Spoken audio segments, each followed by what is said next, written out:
C'est toujours dédié pour la leçon de l'âme de Ephraim Ben Victoria Zochron Livracha. La question de Yosef. Alors pourquoi on a honte de notre tchouva? Où? En France. Quand tu rentres pour les vacances. Voilà, quand on rentre pour les vacances. Quand on rejoint nos amis, tout ça. Quand tu vas rejoindre tes amis et ta famille. Ok, la question de Shmuel. Continuer un petit peu dans cet esprit, comment faire justement pour gérer la tolérance entre les gens qu'on côtoyait avant et la famille, vu qu'on était un peu comme eux. Maintenant qu'on a fait Teshuva, il y a tellement un écart important, il faut que nous on soit tolérants avec eux et le contraire. Comment essayer de faire passer le message? En deux mots, donc, Tchouva et entourage. Comment supporter le choc? Toi tu dis comment pouvoir s'affirmer, et vous dites comment que aussi supporte le choc, rester tolérant. Donc il est clair qu'on n'aime pas être différent. L'homme est social. Je vous ai lu l'autre jour le Rambam, le Chol Deot, chapitre 6, qui dit que l'homme est social. C'est pour ça qu'il a l'habitude, de façon naturelle, de suivre les comportements des gens qu'il fréquente. C'est pour ça que la Torah nous ordonne de fréquenter les gens bien et pas fréquenter les gens moins bien. Parce qu'en fréquentant les gens moins bien, on va commencer à faire comme leurs actions. Et il dit là-bas, en gros, que donc on doit déménager d'un pays où les gens ne sont pas bien, mais un pays où les gens sont bien. Et si tous les pays qu'on connaît ne sont pas bien, ou qu'on ne peut pas arriver au pays bien à cause des armées et des guerres, et il écrit il y a 1000 ans, comme aujourd'hui, où tous les pays ne sont pas bien, déjà le Rambam écrit comme ça il y a 1000 ans, alors on restera tout seul à la maison. Et si nos amis sont mauvais et il ne veut pas nous laisser tranquilles, viens, fais pas le lourd, fais pas le sadique, fais pas le machin, viens, t'as 11 000 SMS à la minute, d'accord? Ils viennent chez toi, ils te font pression, alors il faut fuir, habiter dans les grottes et dans les déserts, dit-il. Pourquoi? C'est pas si grave, sortir avec eux, je ferai attention. Non. C'est dangereux. Alors on va arriver après, tout de suite, d'abord parler du problème de Yosef, après vous, la tolérance. Oui, qui, quoi, comment, donc où. Mais il ne faut pas avoir honte de faire fait tchouva et venir s'écraser. On a raison. C'est vrai que c'est difficile d'être différent. Mais il faut se rappeler qu'on fait partie d'un peuple qui a 3500 ans. Notre patriarche vivait il y a presque 4000 ans, Abraham Avinu, le premier de notre lignée. Et après, Abraham a Ivri, l'hébreu. C'est quoi hébreu? C'est du mot Ever. Ever signifie côté. Que lui d'un côté, le monde entier est de l'autre côté. Ça, on a été marqué au fer, mon cher ami. T'es né comme ça. T'es né juif, t'es différent. Il y a ici il y a eu quelques années, une vingtaine d'années ici, en Israël, ils ont fait une sorte de colloque avec un questionnaire, une trentaine de grands intellectuels israéliens. Définir c'est quoi un juif. Qu'est-ce qu'un juif? Nous qui sommes croyants à la Torah et savons qu'elle est d'origine divine, on n'a pas de problème, on sait très bien ce que c'est un juif. Le verset, c'est vraiment une question, d'accord? Bon, c'est un type de neshama, en deux mots, d'accord? Mais eux qui ne croient pas ce genre de définition, alors qu'est-ce que c'est qu'un juif? Pas comment on devient juif. On devient juif ou bien ou par conversion, ou bien par mère juif. Mais qu'est-ce qu'on devient? Qu'est-ce que c'est? À toutes sortes de réponses. Mais il y a un type qui a écrit, non religieux, complètement religieux, il dit, moi j'étais dans presque toutes les sortes de cadres qu'il y a dans le monde. J'étais à l'armée en Israël, après j'étais dans le monde, partout, etc. Je travaillais en Amérique, en Asie. Et je ne suis pas religieux du tout, rien, absolument rien. Et tout allait très bien. Mais quand les gens apprenaient que j'étais juif, je sentais que quelque chose changeait.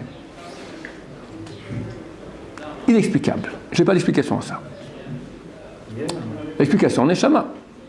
On a une neshama, on a une certaine un petit bidule, d'accord, qui vient spirituel, qui fait qu'on est différent. Évidemment, ça suscite des frictions. Il y en a qui t'aiment bien, il y en a qui t'aiment pas du tout, mais tu es différent. Donc plus on veut ressembler aux non-juifs, plus ils nous éjectent. Hachem a fait en sorte qu'il y a un système de... Chaque fois que les juifs ressemblent aux non-juifs, pour finir, ça finit par un antisémitisme extrêmement virulent. Chaque fois. Donc toi, maintenant, qui reviens en France pour les vacances, tu as revoir tes anciens copains, ta famille, etc. D'abord, tu n'as pas à avoir honte. Parce qu'eux sont dans le faux, toi, tu es dans le vrai. Qu'est-ce qu'ils font, eux? Ils vont en boîte, fréquentent des non-juifs, j'imagine qu'ils fument, ce qu'il ne faut pas aussi. D'accord, ils font un Shabbat très bancal. Et toi, au contraire, tu fais la Torah d'Hachem. Ils peuvent te dire quelque chose. Le seul problème qui peut se passer, c'est que eux, tu les remettes en question, pas en parlant, simplement en mettant la kippa sur la tête. Du genre, quoi? Yosef qui était comme ça avant, hein, tu étais le leader du quartier, et là, maintenant ouais, il a fait le chouva. Alors, de deux choses une. Ou c'est moi le pauvre type, ou c'est lui. Qu'est-ce que j'ai avantage à dire? C'est lui ou que c'est moi? C'est lui. Moi le pauvre type. Alors il est obligé, pour sauver sa peau, pour pouvoir continuer à faire sa vie tordue qu'il vit, de dire que c'est toi le tordu. T'exagères, t'es un tzaddik pour qui tu te prends, ça va, machin, fanatique, romanisme, obscurantisme, moyenâgeux, intolérant, tout. Oh, t'as rien fait, t'as mis qui passe sur la tête. C'est pas le fin des haricots.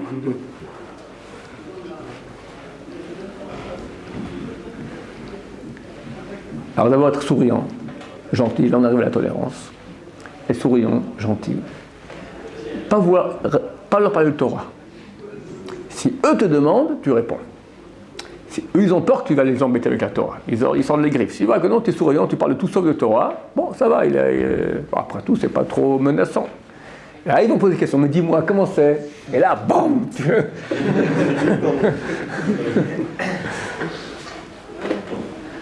Maintenant, l'argumentation qu'ils ont d'habitude, c'est tu es intolérant. Et là, tu leur rentres dedans. Moins tolérant? Je te dis quoi faire dans ta vie? Tu ne sais pas quoi faire dans la vie.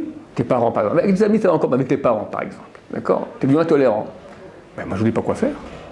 Mais c'est différent. Avec ses parents, vous avez dit qu'on ne peut pas... par exemple, on doit se lever dès qu'ils rentrent dans la pièce, on ne peut pas leur dire certaines choses. Non, mais il te dit que tu es intolérant. Je peux parler gentiment, je dois être respectueux, mais je peux dire, moi, intolérant? Je peux pas lui dire, tu t'es vu toi, enfin... Non, je ne t'ai pas dit parler comme ça. Attends, je dis ce que je dis. Moi, intolérant? C'est quoi quelqu'un d'intolérant? Il ne laisse pas les gens, il ne peut pas tolérer des comportements que les gens font à côté de lui. Je vous laisse tout faire. Je vous ai dit quoi faire dans la vie, comment faire Shabbat, comment manger avec les cache-routes, machin, vous faites ce que vous voulez. Alors même que moi je suis tolérant, soyez tolérant avec moi. Pas parce que maintenant je suis mieux religieux que vous me rentrez dedans. Après tout, qu'est-ce que je fais? Je fais la Torah, c'est pas grave. Mais même, j'ai décidé d'être chinois, qu'est-ce que j'en sais moi, d'accord? Tolérant, on laisse chacun faire sa vie. Je vous laisse faire, laissez-moi faire. Moi je suis tolérant. Je vous demande aussi d'être tolérant. Et t'as inversé la cassette. Moi je suis tolérant. Non, mais tu manges pas ci, ça et ça. Ok. Mais je ne vous empêche pas de manger vous. En plus, je mange. Chez les parents, on peut baisser le niveau un peu. Voilà, en plus, chez toi, tu n'as pas de problème. D'accord? Je ne sais pas qu'on va manger taref, mais on n'a pas besoin de manger badass, Bet Yosef, truc de fou.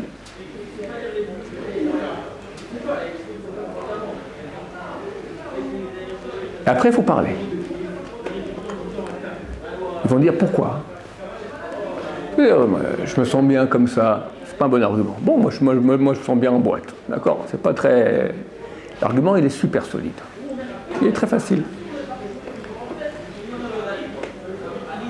Tu dis on est un peuple éternel.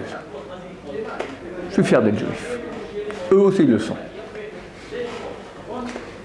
Attends, je vois bien que ma descendance continue à être juive.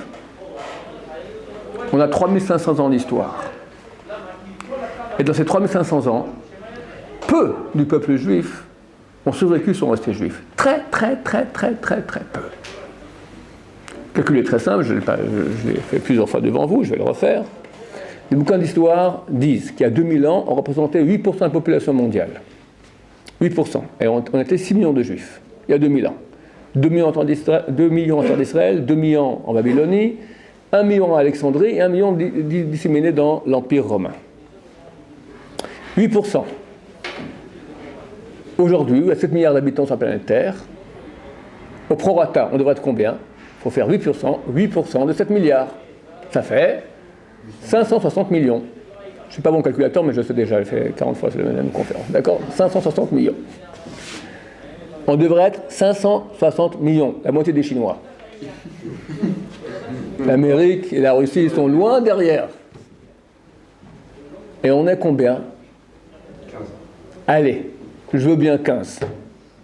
Je te dis mon œil, d'accord? Mais, admettons, on va être gentil, c'est plus impossible pour les calculs, 15. Ok? Il manque 545 millions. Ils sont où? 6 millions, la Shoah. Ok, 539. Allez, encore un million par-ci par-là, je te fais rabais. Je te donne 100 millions de cadeaux. Ceux qui ont été massacrés, et les enfants qu'ils auraient pu avoir et qu'ils n'ont pas eu. Et c'est beaucoup, beaucoup, beaucoup moins que ça. Reste 430 millions qui sont où? Dans les bras de Christine ou de Fatima. Maintenant, comment on s'assimile? Il y a deux façons, la façon rare et la façon habituelle. Façon rare, tu es ici au balcon de l'Yeshiva avec ta Gemara. Du coup, tu as Tatiana qui passe en bas, cheveux blonds, petit décolleté, hello, waouh. Tu fermes la Gemara, tu te maries avec elle. C'est rare, c'est rare.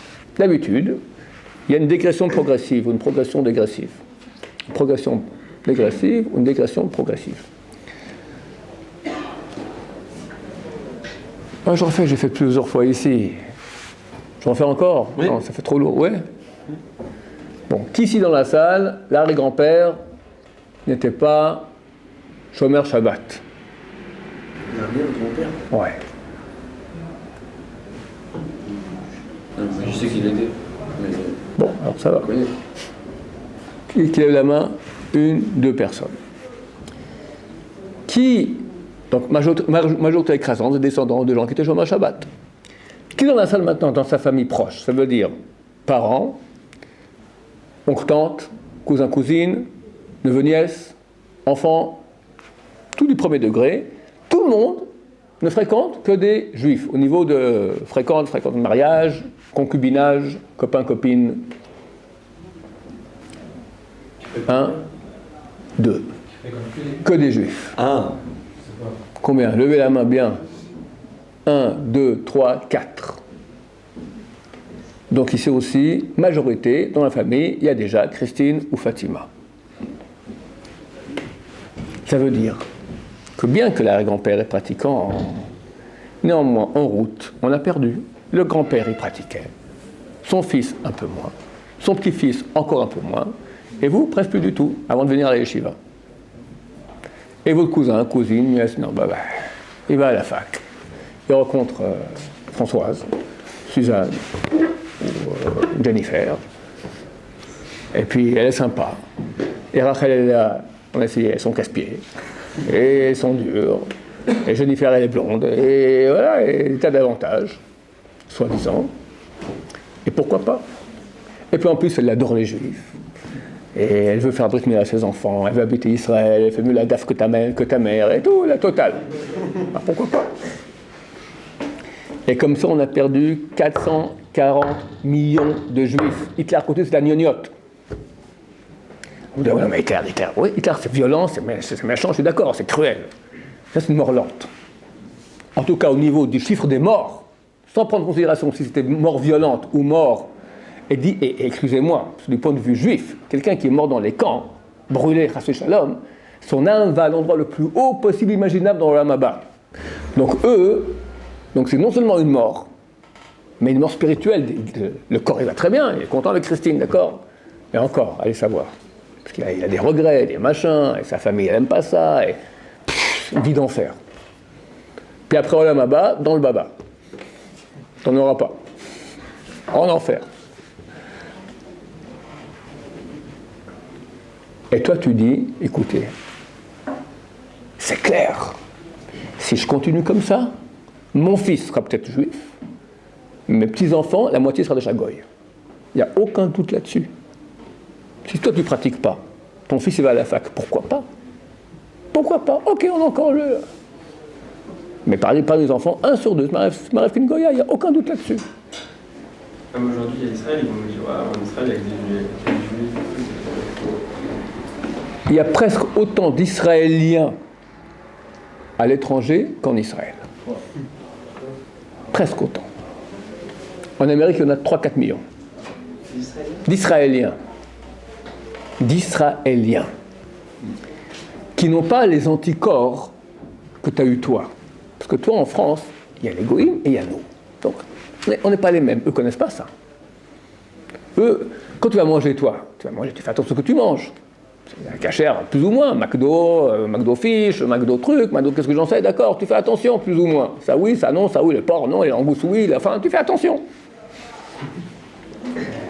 Plus ou moins. Un Israélien moyen qui ne mange pas cachère, il mange cachère, ils sont en Israël. La majorité des trucs, c'est cachère, d'accord, encore, ça dépend où il habite. Maintenant, il prend l'avion. Il a Turkish Airlines ou El Al. Ben, il prend Turkish Airlines, ça coûte 3 fois moins. Puis qu'est-ce qu'il mange là-bas? Il ne mange pas cachère, donc il prend ce qu'il y a à manger. Et quand il arrive en France, ben, il fréquente ce qu'il a fréquenté. Il n'a pas les anticorps. Donc le chemin que ça prend à un juif en France de s'assimiler 3-4 générations, il le fait en 4 heures de voyage. Et combien t'en as comme ça? Énormément. J'ai un cousin à moi. Il a le même âge que moi environ. Il est très haut dans le renseignement en Israël. Je ne sais pas dans quoi il a même raconté, ça ne dit rien. Mais je sais qu'il est très haut dans le renseignement. Mais c'est un juif, il aime Am Israël. Il fait son boulot vraiment, les chaînes. Il veut aider. Il n'est pas trop religieux. Il met Tfilin aujourd'hui, il les met toujours sur le front. J'explique qu'il ne faut pas. Bon, il ne sait pas encore les mettre comme il faut. Combien j'ai bossé pour qu'il fasse chouva? Bon, pour finir maintenant, son fils, avec une goya en Amérique. Et il me dit, comment on fait pour convertir déjà? Il vient me voir, comment on fait pour convertir? Je lui explique, mon cher ami, pour convertir, il faut d'abord que le juif il soit pratiquant. Sinon ça ne marche pas, on ne convertit pas. Alors il a donné sa vie pour Israël. Et voilà le résultat. Et comme ça, des millions, pas d'exagération, des millions. C'est pas une fiction que je raconte maintenant. 440 millions disparus. Donc, on est face à un tsunami d'assimilation. Le seul moyen de résister, c'est de donner un contenu intelligent à nos enfants de Torah. Moi, je vis comme il faut, et je montre l'exemple, et j'ai des bonnes réponses. Tu dis à tes amis, je veux pas derrière petits-enfants goy. Je vous signe tous chacun. Vous aurez des petits-enfants goy. Tous. Tac, tac, tu peux leur donner. Tu peux leur signer.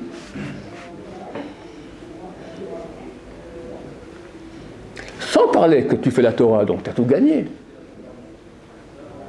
Fais une étude sociologique sur les communautés juives orthodoxes et la vie fraï, non religieuse. Combien de drogués? C'est à peu près, tu inverses les pourcentages.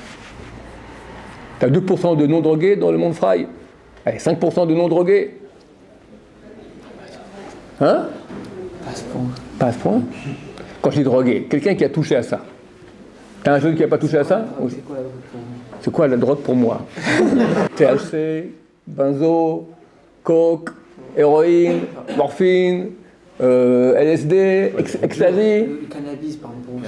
Bien sûr, le cannabis. C'est une drogue, ça va pas mauvais. THC, bien sûr. À part la cigarette. Et encore, la cigarette, on tolère, c'est pas drogue, on va dire, c'est pas drogue. Ok? Hein? Voilà. Bon, mais ça ne met pas dans un état second. La drogue, c'est de la drogue. Oui, Quel jeune n'a pas bougé, n'a pas fumé un joint? Il y en a. Mais franchement, il faut les trouver. C'est pas commun. Ça arrive. C'est pas commun. Mais après, sur quelle tranche d'âge aussi? Ok, je te fais en général maintenant. Je te fais maintenant une étude comparative. Dans le monde orthodoxe, t'en as 1%. Tout cassé. 2% peut-être, allez, 3%. Tromperie. Lui ou elle qui trompe son mari ou sa femme. La famille. Respect des parents. Travail sur soi-même. Pas être en colère. Pas être un magouilleur. Être un homme droit. Un homme responsable. Qui propose ça dans le monde aujourd'hui? Aujourd'hui, éclate-toi. C'est quoi ça? Il n'y a plus rien. Vraiment ça. Tu auras tout le contraire. Non, retiens-toi. Ça donne des fruits. Quel type d'enfant tu vas mettre au monde, tu vas éduquer, d'accord, après 20 ans, si tu es un type qui n'est pas construit? Tu es incapable de retenir tes envies minimales. Tu es en colère, tu es avare, tu es méchant, tu es mesquin, tu es menteur, tu es magouilleur, tu es irresponsable, tu es paresseux. Tout. Ah, gosse, qu'est-ce qui peut en sortir? Pire que toi. Divorce, évidemment. Pas capable d'avoir une relation normale avec quelqu'un. La fin de la fin de la fin. Avec tous les malheurs et le désespoir. Il y a une campagne de pub extraordinaire montrant tellement on est heureux en Occident. Et le pauvre malheureux religieux, d'accord, en noir, tout misken, d'accord, pauvre type. C'est exactement le contraire. Mais c'est exactement le contraire. Il n'y a pas de vie plus amère, plus triste que le monde occidental. Combien de gens prennent des antidépresseurs en France, quoi, presque un tiers de la population, je ne sais pas combien, un truc de folie. Pourquoi? Moi, je viens de Suisse. C'est le pays du bonheur. C'est le taux de suicide le plus élevé au monde. Avec la Suède, si je ne me trompe pas, Suisse et Suède. Qu'est-ce qu'on propose alors? Et voilà ma zétapa, et voilà ma batapa, et les enfants qui quittent. Alors moi, j'ai dit maintenant de prendre le bon côté. Venez. Je vous conseille. Mais t'as pas à t'écraser devant eux, avoir honte. Alors ça, maintenant, le discours, c'est une fois que t'ont demandé. Il ne faut pas aller attaquer. Ça, maintenant, pour la question de Shmuel, la tolérance. Le message doit être le suivant. Comme moi, je suis tolérant avec vous, soyez tolérant avec moi. Et on va mettre notre amour, notre lien familial, au-dessus de ces bêtises de religion. C'est pas parce que maintenant, moi, je suis différent qu'on doit commencer à se chamailler, oui, qui, quoi, comment, donc, où. Là, c'est tout. Donc, je vous respecte comme vous êtes, respectez-moi moi comme je suis, et mettons-nous au-dessus de cela. T'as le beau rôle. Et montrer un visage, le vrai visage de la Torah, qu'on est vraiment épanoui, et les gens voient. On va raconter vous-même, n'est-ce pas? Quelqu'un revient de l'Yeshiva, il doit montrer. C'est vrai, c'est vraiment qu'il est le plus épanoui. Tous les drogués comprennent que c'est mieux de ne pas être drogué, non? Bon, voilà, je m'en suis sorti. Allez, regoute un petit coup. Pourquoi? Parce que c'est dur de voir quelqu'un qui s'en est sorti. C'est moi le pauvre type. Ils entendent, c'est moi le pauvre type. Je dois sauver ma peau. T'as pas de plus anti-religieux que les juifs. Loin de Torah. Pourquoi? Pourquoi cette haine? Pourquoi cette haine? Parce que chaque juif, il a le neshama à l'intérieur qui lui dit mon cher ami, t'es dans le faux, reviens. Mais il ne peut pas supporter ça, c'est trop dur pour lui de revenir. Alors il refoule ça. Et comme maintenant il voit un proche à lui qui est religieux, ou même dans la rue, il voit un religieux, ça le rappelle. Il doit éliminer ça. La haine. La haine. Parce que ça le remet en question, ça le culpabilise. Il ne peut pas supporter d'être culpabilisé, donc il doit enlever ça. Il faut comprendre ce qui se passe. Donc, quand tu comprends, alors, le meilleur moyen de neutraliser, je ne vous remets pas en question. Faites votre vie, restez comme vous êtes. Il faut se mettre à la place de la Neshama, quoi. Je n'ai pas compris. Il faut se mettre à la place d'une Neshama qui est jalouse de toi. C'est comprendre ce qui se passe chez eux. Alors, si tu... D'un côté, ce que je dis deux choses qui sont contraires. D'un côté, je dis maintenant comment les convaincre, d'accord? Et après, je dis d'un autre côté, comment les calmer. Tout dépend qui t'as en face de toi. Les gens qui sont proches, la famille, et que c'est dur de les convaincre, et ils sont agressifs, tu leur dis, faites ce que vous voulez dans vos vies. Surtout, ne changez pas. Déjà, tu les culpabilises moins. Puis les copains, les gens qui vont te poser des questions, qui pourquoi, disaient, parle-leur, sortez de votre trip, ça y est. On a donné suffisamment là-dedans.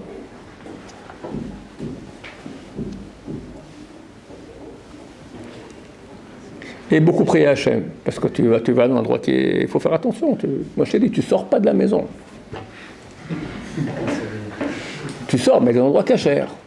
Pas sortir avec eux dans leurs endroits à eux, en disant je vais faire attention. Tu tiendras 1-2 fois, pas 3. Et les filles, les machins, allez, pas rêver. Même si tu ne touches pas, mais ça gamberge dans la tête. Pour revenir après, tu ouvres la Gemara, mais tu ne vas rien comprendre. Pense au retour. C'est très dur de revenir après.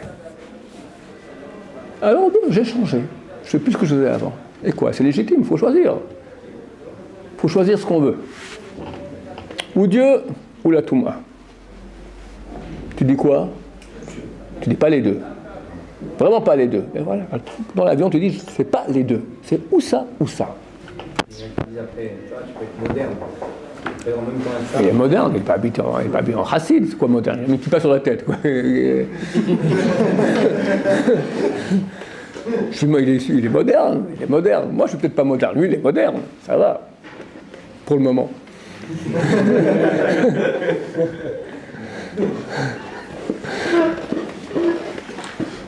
Et sois sympa, tout ça, venez chez moi, venez, je vous invite.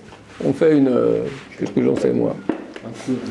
Non, un cours, faut pas les embêter, toi. Un commun, hein? Camille à partir. Voilà. Avec les fêtes et tout, on va être amené à voir beaucoup notre famille. Comment réagir à ce moment-là? Ouais, chemin des guerres. Ça, c'est très simple. C'est vrai que le truc super choquant, c'est le coup du cul. Oh, Youssef, hop, elle va t'embrasser là. Tu dis non, je touche pas. Oh, elle rougit, jaunit, verdit, ça m'a pleuré, le choc émotionnel. Ben bon, ça, c'est très très facile à faire. Il faut appeler maintenant toutes les cousines, toutes les tantes. Tu les appelles toi. Tu lui dis, ça va, comment ça va? Ouais, je t'appelle Eshvat, tout ça, viens, je suis content, on se verra, les vacances. Juste un petit truc, tu comprends maintenant, voilà, je suis venu chez Negia, ça veut dire que je t'adore, tu sais bien. Mais bon, je ne peux plus te toucher maintenant. Moi, j'ai décidé que je toucherais que ma femme et pas d'autres femmes. Ah, mais aucun problème, je respecte beaucoup, je suis très content pour toi. Et voilà, je te garantis, aucune barre. Et si tu te demandes pourquoi, tu expliques le coup de la femme, c'est très très bon ça. Je vous raconte l'histoire. Un bon copain à moi qui m'a raconté authentique. Lui était dans les schmates, il vendait les habits, d'accord, représentant en habits. Alors, il y avait à Amsterdam, il y avait une boîte où les commandes, ça passait par dizaines de milliers, quoi. On te prend un habit, t'as fait fortune, d'accord. Alors, il y avait tous les centaines de représentants qui venaient comme ça. Lui, il venait de faire un séminaire. Il a décidé, c'est terminé, voilà, Shomer Negia. Shomer Negia, il s'est dit comment je vais faire, comment elle va venir, elle m'a serré la main, la dame, c'est une dame qui prend les commandes. Alors il s'est dit bon, alors il a pris les trucs, il a mis comme ça, il est rentré comme ça, il peut rien, il fait ça, elle lui donne la main, il fait comme ça, et elle a fait la main comme ça. Alors, il dit, désolé, mais bon, je ne donne pas la main aux femmes. Oh, il a lâché le morceau. Ils voient un regard un peu méchant comme ça dans ses yeux, et ils vont poser votre truc là, ça allez, j'en prends 4, ça allez, j'en prends 5. Ça. La commande de rêve. À la fin, je peux vous poser une question, je vous en prie.